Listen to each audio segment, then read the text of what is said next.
नमस्कार दोस्तों, एक बार फिर से आप सभी का स्वागत है। इस पर्टिकुलर वीडियो में हम, जैसा कि ध्यान से आप अच्छे से देख रहे हैं, ये इंग्लिश ऑनर्स का पेपर है दोस्तों। इंग्लिश ऑनर्स का पेपर है, उसमें भी पाटलिपुत्र यूनिवर्सिटी का इंग्लिश ऑनर्स का पेपर है, पेपर फर्स्ट। जो भी बीए कर रहे हैं, ग्रेजुएशन कर रहे हैं बीए पाटलिपुत्र यूनिवर्सिटी से, तो 2020 का ये पेपर है, इंग्लिश ऑनर्स का 2020 का पेपर है। कुछ बच्चे का डिमांड था कि सर प्रीवियस ईयर का क्वेश्चन अपलोड कीजिए पाटलिपुत्र यूनिवर्सिटी का इंग्लिश ऑनर्स का, तो इसलिए हम ये क्वेश्चन आपको बता रहे हैं। प्रीवियस ईयर क्वेश्चन देख के आप तो एक तो सिलेबस का अंदाज़ा लगा सकते हैं, और सबसे बड़ी चीज़ है कि बहुत सारा क्वेश्चन है दोस्तों एज इट इज़ एग्जाम में प्रीवियस ईयर का क्वेश्चन उठ के आ जाता है। तो यदि आप प्रीवियस ईयर को अच्छे से देख लेते हैं, एनालिसिस कर लेते हैं, कुछ थोड़ा बहुत पढ़ लेते हैं, तो सेम क्वेश्चन हूबहू क्वेश्चन दोस्तों एज इट इज़, कोई चेंज नहीं होता है। यहाँ पर कोई कंपटीशन नहीं आप जो आपको क्वेश्चन चेंज करेगा, एज इट इज़ वही क्वेश्चन आपको मिल जाता है। ओके, तो आइए थोड़ा बहुत क्वेश्चन हम आपको दिखा देते हैं, देख लीजिए। आप अच्छे से तैयारी कीजिए इसका, क्वेश्चन सारे क्वेश्चन को अपने कॉपी में लिख लीजिए दोस्तों, और देखिए कि कौन कौन क्वेश्चन आप पढ़े हुए हैं। आंसर इसका आपको जो भी अभी मार्केट में शायद नहीं आया होगा, लेकिन कुछ दिन बाद आ जाएगा आंसर इसका, मतलब गेस्ट पेपर वगैरह में मिल जाता है, तो आप गेस्ट पेपर से इसका आंसर ढूंढ सकते हैं और तैयारी अच्छे से कर सकते हैं। ठीक है दोस्तों, तो स्टार्ट करते हैं। देखिए, Pataliputra university degree first English honours, maximum mark 100 number का रहेगा। मैक्सिमम मार्क है 100 नंबर का है, और नोट है अटेम्प्ट ऑल क्वेश्चन, जितना क्वेश्चन दिया है सभी क्वेश्चन को अटेम्प्ट करना है, तो कंपलसरी है थोड़ा। फर्स्ट क्वेश्चन है, write a note on Elizabethan sonnets and सोनेटियर्स।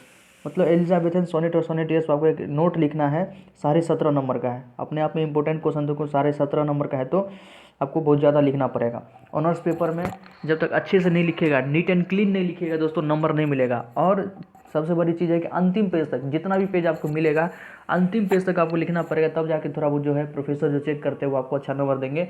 जो बच्चे थोड़ा थोड़ा लिखेंगे, 3 से 4 पेज में समाप्त कर देते हैं, उनको बहुत कम, 3rd डिवीजन भी हो जाएगा तो मुश्किल से हो जाएगा दोस्तों।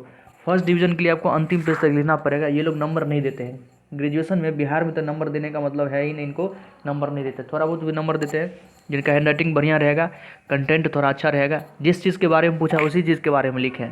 कुछ तो है पूछता है कुछ लिख देता है, कुछ कॉपी भर देता है, ऐसा नहीं करना है। और सबसे जो इंपॉर्टेंट चीज़ है, अंतिम पेज तक लिखे दोस्तों, तब जाके नंबर मिलेगा। उसी के स्थान पे है Shakespeare's as a dramatic artist discuss. Shakespeare जो ड्रामेटिक आर्टिस्ट के रूप में, उसको आपको डिस्कस करना है। सेकेंड है, who were the cavalier poets. Cavalier poets कौन था? Discuss their contribution in English literature. उस इंग्लिश लिटरेचर उसका क्या कंट्रीब्यूशन था, उसको आपको डिस्कस करना है। ये भी 17.5 नंबर का था। या discuss the silent characteristics of metaphysical poetry. Poetry में मेटाफिजिकल का क्या मतलब कैरेक्टरिस्टिक्स है, उसके आपको कैरेक्टरिस्टिक्स को अच्छे से डिस्कस करना है। 17.5 नंबर का है, तो इंपॉर्टेंट है दोस्तों। सारे आंसर मिल जाता है, गेस्ट पेपर में सब आंसर आपको मिल जाएगा दोस्तों, तो वहाँ से आप देख सकते हैं। नेक्स्ट क्वेश्चन है, give a brief account of the periodical literature of the 18th century. 18th century का जो पीरियोडिकल लिटरेचर है, उस पर आपको एक छोटा सा अकाउंट लिखना है। मतलब 17.5 नंबर का है, 17.5 नंबर का है। आप देखिए ब्रीफ अकाउंट बोल रहा है, 17.5 नंबर का है, आप समझ सकते हो। 5 से 6 पेज आपको अच्छे से लिखना पड़ेगा, नीट एंड क्लीन, दोनों तरफ मिला के तो 10 पेज के आसपास होगा, तब जाके आपको अच्छा नंबर देगा दोस्तों। तो ये बहुत बड़ी चीज़ होती है, 17.5 नंबर का एक क्वेश्चन। बहुत ज़्यादा प्रैक्टिस करना पड़ेगा, नहीं तो एग्जाम में जाके एकदम हाथ दर्द करने लगता है यदि प्रैक्टिस नहीं कीजिएगा दोस्तों। प्रैक्टिस, भयंकर प्रैक्टिस करना पड़ेगा। अभी से शुरू कर दीजिए प्रैक्टिस, क्योंकि अब जो एग्ज़ाम वगैरह स्टार्ट होना शुरू हो जाएगा मार्च के बाद, अप्रैल से के आसपास से ये एग्ज़ाम स्टार्ट हो जाता है। सब जगह अलग अलग टाइम पे होता है, तो आप अपने यूनिवर्सिटी में आपको एग्ज़ाम डेट पता चल ही जाएगा। मेरे चैनल से जुड़े रहे दोस्तों, जो भी एग्ज़ाम से रिलेटेड अपडेट आएगा सभी चीज़ को आपको हम शेयर करते रहेंगे अपने इस चैनल पर। कोई क्वेरी हो तो डिस्क्रिप्शन बॉक्स में कमेंट में सेक्शन में आप कमेंट कर सकते हैं, वहाँ पर हमको आपको कोई क्वेरी हो तो हम आपको बताएंगे। Discuss the factor responsible for the rapid growth of the novel during the 18th century. Discuss the factor responsible for the rapid growth of the novel. मतलब 18वीं शताब्दी में नॉवल का अचानक जो उपन्यास के एक प्रकार से डिमांड बढ़ गया, उपन्यास के मतलब एक प्रकार से उपन्यास का युग आ गया, उसका आपको फैक्टर क्या क्या है वो आपको डिस्कस करना है। और सारा कम क्वेश्चन दोस्तों, एक जो सबसे बड़ी इंपॉर्टेंट चीज़ है कि ऑड ईयर का पेपर रिपीट होता है। जैसे इस बार 2022 है तो 2020 का पेपर मोस्टली चांस है कि रिपीट होगा। 2021 में 2019 का पेपर रिपीट हुआ है, अक्सर ऐसा देखा गया है। आप किसी से भी पूछ ले, यूनिवर्सिटी में पूछ ले, तो वो कहते हैं कि प्रीवियस ईयर का देख लो, उसमें भी ऑड ईयर का पेपर 2020 का देख लो, 2018 का देख लो। तो जैसे जैसे हमें मिलते जाएगा हम सबको आप बताएंगे। लेकिन दोस्तों जो आपके पास है अभी 2020, इस पेपर को अच्छे से एनालिसिस कीजिए, मैक्सिमम चांस है कि इससे क्वेश्चन पूछा जा सकता है। फिर है trace briefly the history of the romantic movement in England, how far would it be correct to say that it is a both a revival and a revolt.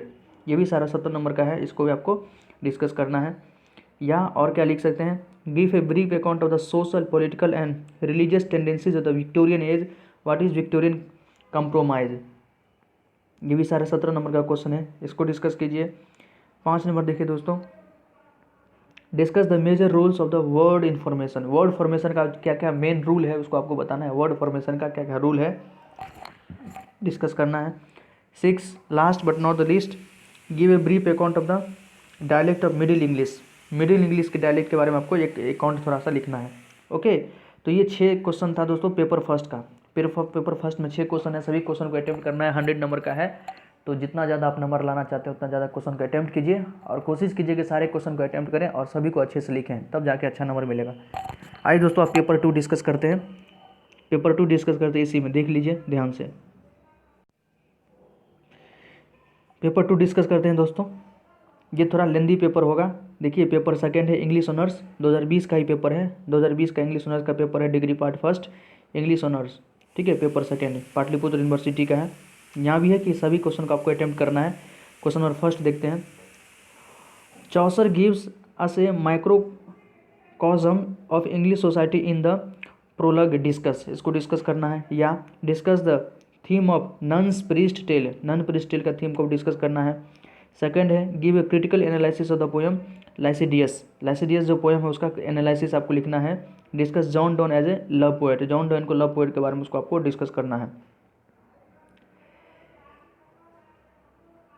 Next है what is mock heroic poem. Third है what is mock heroic poem, illustrate the rape of the lock as a mock epic. उसी में और है the rape of the lock is the reflection of the social life of contemporary time, evaluate. Fourth है the rime of the ancient mariner is allegory of the sin punishment and redemption, justify, इसको justify करना है। या और उसी में है evaluate the scholar gipsy as a Victorian poem with focus on its theme and elements. 5 number है explain the following lines with reference to the context. Farewell farewell but this I tell to thee thou wedding guest, he prayeth here well who loved well, both man and bird and beast, he prayeth best who loved best, all things both great and small। Poem को आपको देख के ध्यान से अच्छे से इसको briefly discuss करना है। How vain are all these glories all our pains unless God sense preserve what beauty gains. सारे क्वेश्चन को अच्छे से आपको खुद से लिखना पड़ेगा दोस्तों अपने कॉपी में, तब जाके आप उसको एनालिसिस कीजिए। और अगर आपकी किस्मत अच्छी रही तो maximum question as it is repeat हो जाएगा। 50% ऐसे रिपीट हो जाता है दोस्तों, सेम क्वेश्चन वहाँ पर आपको उठ के आ जाएंगे। तो आप इसको सीरियस ले थोड़ा। डेट मीन से when with the front box grace behold the first in virtue as in face। C है for early didst thou leave the world with powers fresh and diverted to the world without form to their mark not spent on their things free from the sick fatigue the languid dot which must do have tired in much been baffled brings O life unlike to ours। और उसी में है thou waitest to the spark from heaven and we light up believers of our casual creeds who never deeply felt nor clearly wild, whose insight never has borne fruit in deeds, whose vogue resolve near never have been fulfilled। Okay, next हम देखते हैं। देखिए D में एक और poem है, कई सारा पोएम दिया हुआ है, उसको आपको एनालिसिस करना है, उसका समरी वगैरह लिखना है, क्या समझे आप उससे। For Saint Paul said that all's written well is written down some useful truth to tell, then take the wheat and let the chaff still, and now God good and if it may be thy will, as says Lord Christ, so make us God men and bring us into his high bliss. आमीन। और तो है, देखिए कई सारा poem दिया हुआ है।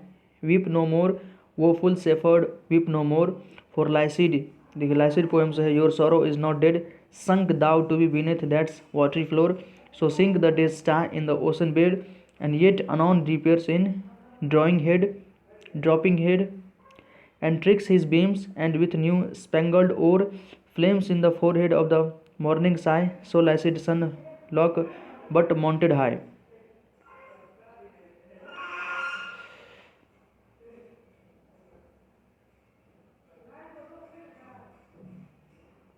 ये सब हम डिस्कस करते हैं, सी में डिस्कस करते हैं।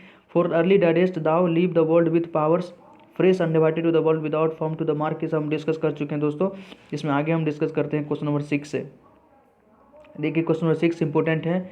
Define is assonance with suitable example, what is caesura, caesura क्या होता है, इसको आपको डिफाइन करना है। स्कैन द फॉलोइंग लाइन्स, ये सभी लाइन को स्कैन करना है। There they are 50 men and women, ties hard to say is greater want to skill, appear in writing or in judging ill, tiger burning light.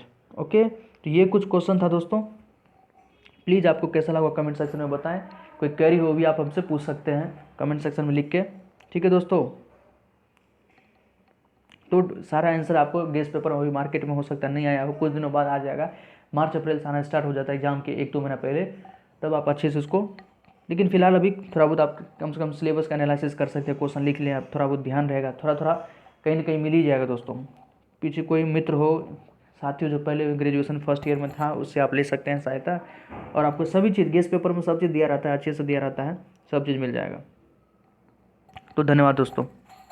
कोई और paper चाहिए तो आप हमें कमेंट सेक्शन में लिख सकते हैं।